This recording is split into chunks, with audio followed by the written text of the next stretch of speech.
welcome back to JudeReBorn. I'm so excited that you're back to hear the Q&A from my surgery nurse, the nurse that assists my plastic surgeon, Dr. John Paul Uzzi, and her name is Katherine. Now, Nurse Katherine was kind enough to provide answers to very common questions that viewers pose constantly. I get such great feedback from viewers, and if you haven't sent me questions, I hope you will after you watch this video. But before we get into Nurse Katherine's answers, I'd like to just catch you up on my story if you're not familiar with me and who I am. I am 70 years old, believe it or not. When I was 69 last year, I had a life-changing experience. I underwent 5 plastic surgery procedures, facial procedures, from the throat to the facelift, to the Liplift, to the temporal brow lift, and some fixes and repairs on an upper blepharaplasty or upper bleph. And it was life-changing. Not only did it take many years off of my look, but my confidence just sort of came back and was reinvented. Now, because this experience made such a difference and such a huge impact on me, my spirit, my relationships, my life, I wanted to just go out and share everything I could about the experience. And in doing so, I started to talk to a lot of Dr. Uzzi's clients. They were kind enough to introduce me to many of the patients that were considering work with the doctor. I am not on the payroll and I receive no commissions from Dr. Uzzi. I just really love his work. I think he's super talented and I will continue to rave about him in all my future videos. He's a true peach and very talented. So I have done a video with Dr. Uzzi, and if you haven't watched it, it would be this one, which is Meet My Plastic Surgeon. But I also approached his surgery assistant, Katherine, and I asked her if she would be kind enough to answer questions mainly about recovery.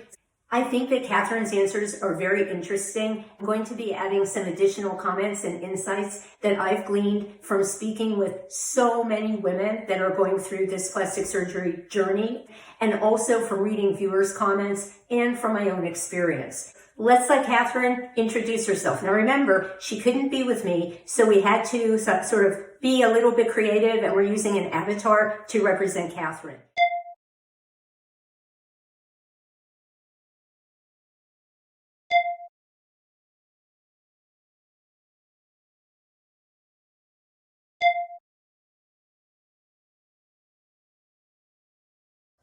Here we go. My name is Katherine. I'm Dr. Uzzi's medical assistant. I've been here for almost 9 years, and I am your go-to girl for anything you need prior to surgery and after surgery. Question number 1. I asked Katherine, what are 5 things that an individual can do to set themselves up for success? And here's what she had to say. I would say the top 5 things to set yourself up for a successful recovery and a great outcome would be 1, 2 weeks prior to surgery and 1 week after, stop any alcohol or nicotine intake. Also 2 weeks before, 1 week after, stop any blood thinning medications, aspirin products, also stop any multivitamins, fish oils, really anything over the counter should be stopped. Also, you'll start taking vitamin C, 1,000 milligrams 3 times a day, 2 weeks prior and 1 week after, as well as arnica pellets. Arnica pellets come in different concentrations. You can honestly get whichever one you prefer. And then really the best thing for a great outcome is a positive attitude.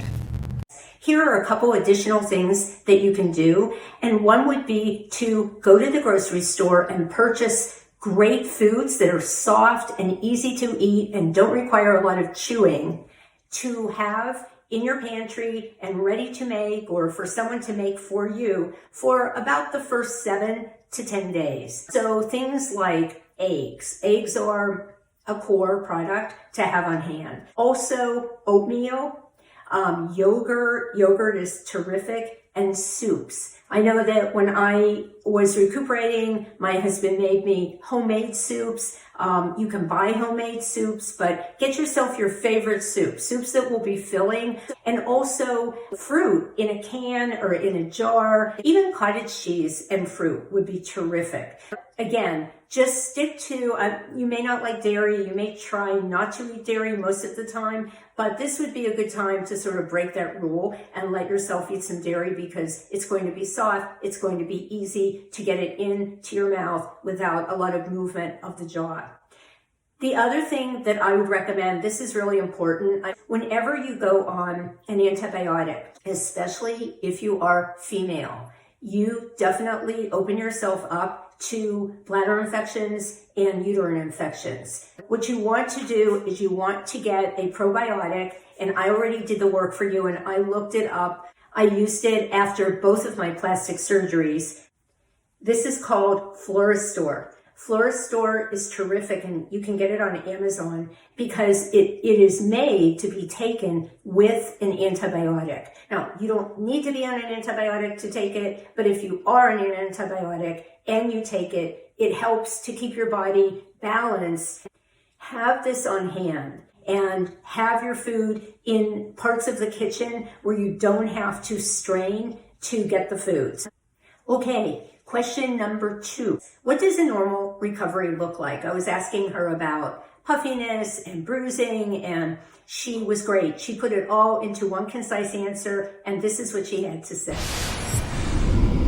For recovery, as far as bruising and swelling goes, every person is different. For the most part, bruising and swelling can last anywhere from 7 to 10 days, but could go to 2 to 3 weeks depending on how you heal.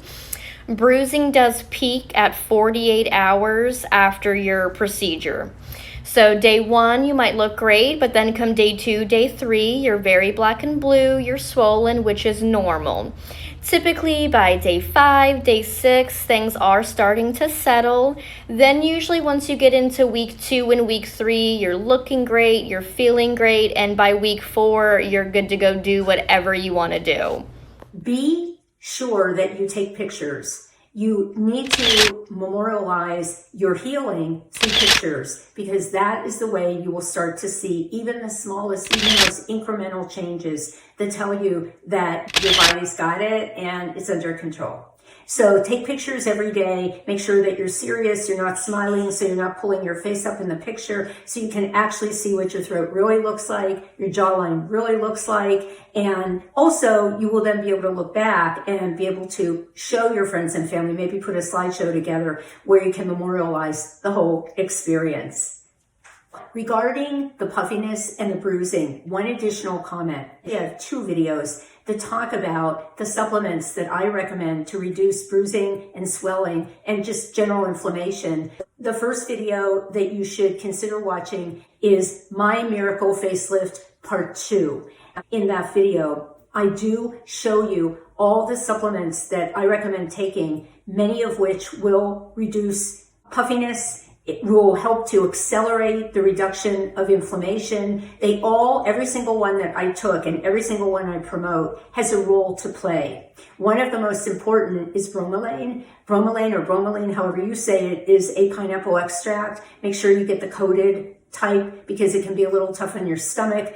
And while I talk about the supplements in My Miracle Facelift Part 2, I did put together a small short video that's just focused on the supplements and what they are and how often you take them. I clipped it out of the longer video. For me, when I took the supplements during that recovery process that Katherine details out, the recovery process sped up. I definitely saw a reduction in the puffiness within about 48 hours of starting on those supplements. So that is, in my mind, a vital part of your recovery process.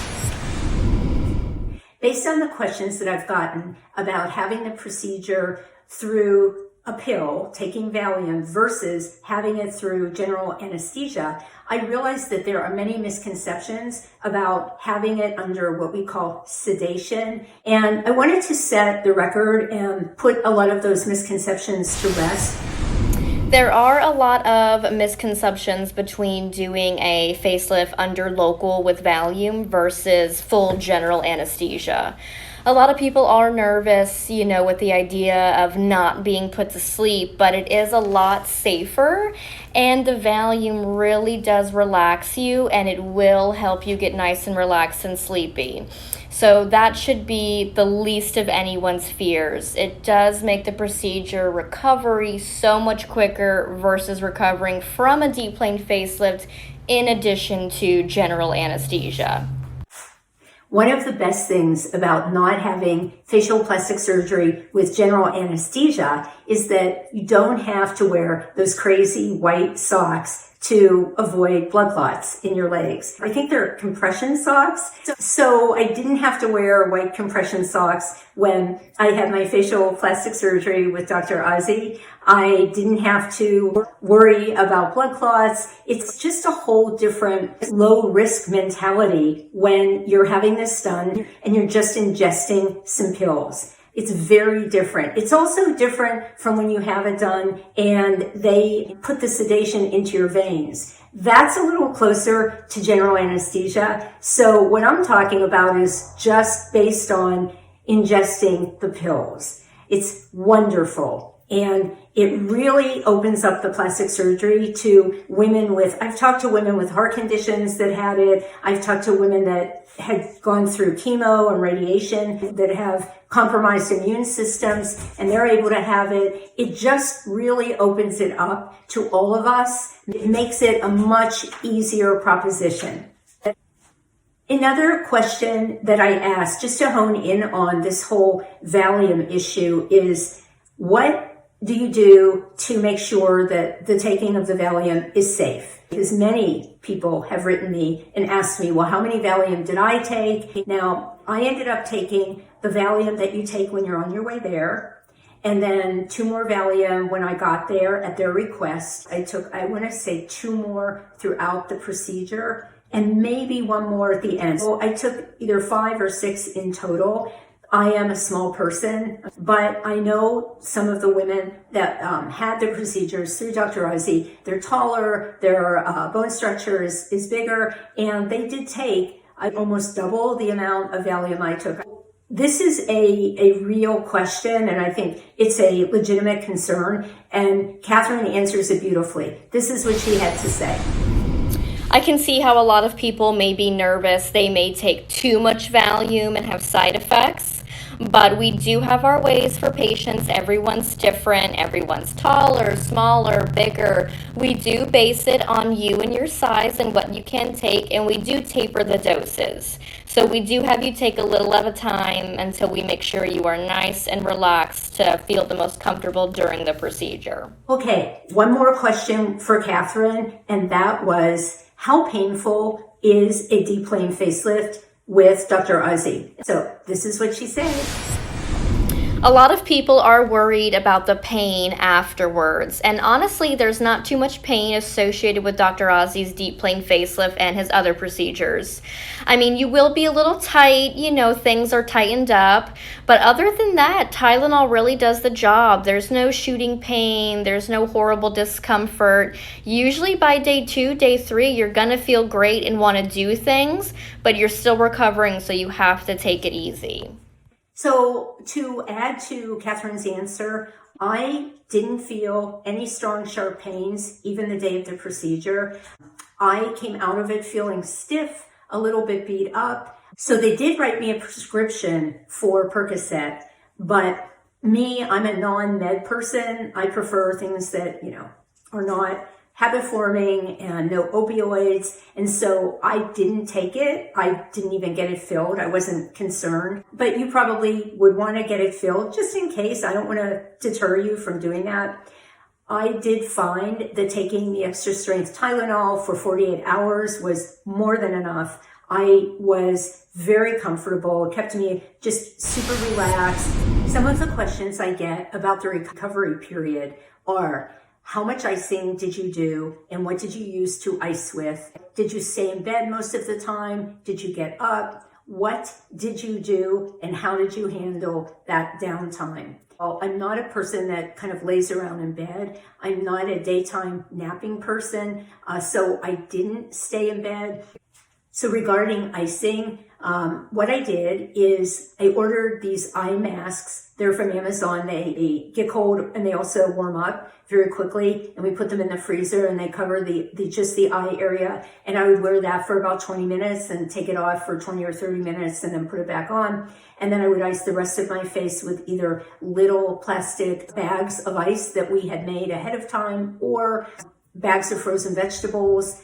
Just really taking time to, ice on, ice off. Those first 3 to 4 days make a very big difference, especially if you're having a bleph or the temporal brow lift. You're going to have a little bit of extra inflammation in the eye area. With a bleph, your eyelids really swell up to the point where your eyes are like slits. And you do need to ice, and you need to ice regularly. So buy the eye mask ahead of time on Amazon and you will be golden. Many of you write me about how quickly after plastic surgery can I go on a cruise? Can I go on a vacation? Can I go on a boat? Just a lot of different things that involve being out in direct sunlight.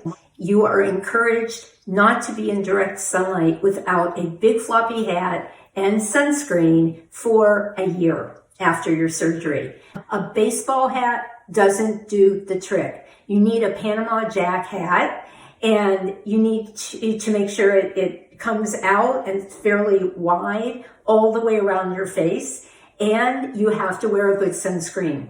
I use Dermatology. It's an SPF 46. It's a sunscreen tinted moisturizer. It's fantastic.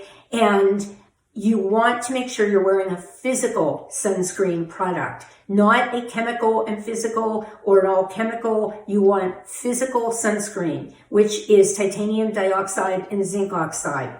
The one that I wear is an SPF 46, and it just protects me beautifully. In the summer, I take it all the way down my throat onto the top of my décolleté. Think about what conditions you're going to place yourself in right after you get done with your recovery, and be smart. Do not put yourself in direct sunlight, especially for long periods of time. And remember, even on a cloudy day, you're getting UV light exposure.